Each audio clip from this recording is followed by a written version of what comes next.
இப்போ நாம பார்க்கக்கூடியதுதான் பார்த்தீங்கன்னா தூதுவளை அப்படின்னு சொல்லக்கூடிய மூலிகை. இந்த தூதுவளை நருந்தாளி அப்படின்னு சொல்லக்கூடிய ஒரு மூலிகை. அது வந்து வேலி ஓரங்கள்ல நருந்தாளி அப்படின்றது கிடைக்கும். அது கூட பார்த்தீங்கன்னா பசலைக்கீரை நம்ம தோட்டங்கள்ல பார்த்தீங்க அப்படின்னா களை செடி மாதிரி வளரும். அதோட இலைகள் பார்த்தீங்கன்னா தங்க மாதிரி தகதகன்னு மின்னும். வெயில் நேரத்தில் வந்து பார்த்தீங்கன்னா மின்னும். இந்த 3 கீரையவும் நீங்கள் சம அளவுக்கு எடுத்து நிழல்ல உலர்த்தி வஸ்திரகாயம் பண்ணி வச்சுக்கோங்க. காலையில சாயந்தரம் 2 நேரமும் அரை டீஸ்பூன் அளவுக்கு நீங்க காய்ச்சின பாலில் கலந்து குடிச்சிட்டு வந்தீங்கன்னா நரம்பு தளர்ச்சி பிரச்சனை சரியாகும், விந்து முந்துதல் பிரச்சனை சரியாகும், உங்களுக்கு அதாவது ஆண்மை பலம் அதிகரிக்கும், தேக ஆரோக்கியம் மேம்படும். அப்படிப்பட்ட ஒரு சிறப்பான மூலிகை குறிப்பு தான் நான் சொல்லியிருக்கேன்.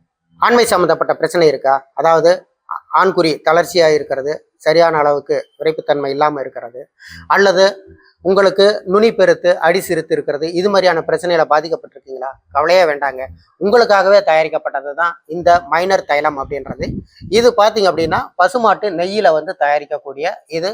பசுமாட்டு நெய், வெள்ளை குண்டுமணி மற்றும் சில மூலிகைகளை சேர்த்து தயாரிக்கக்கூடியது இந்த மைனர் தைலம் அப்படின்றது. இந்த தைலத்தை காலையில் சாயந்தரம் 2 நேரமும் அப்ளை பண்ணி ஜென்டலாக மசாஜ் பண்ணிட்டு வந்தீங்க அப்படின்னா உங்களுக்கு அந்த ஆண்குறி சார்ந்த பிரச்சனை, அதாவது ஆண்குறி தளர்ச்சி, அந்த நுனி பெருத்து அடி சிறுத்து இருக்கிறது, அல்லது போதிய அளவுக்கு விரைப்புத்தன்மை இல்லாமல் இருக்கிறது, இது மாதிரியான பிரச்சனைகளை சரி பண்ணக்கூடியது.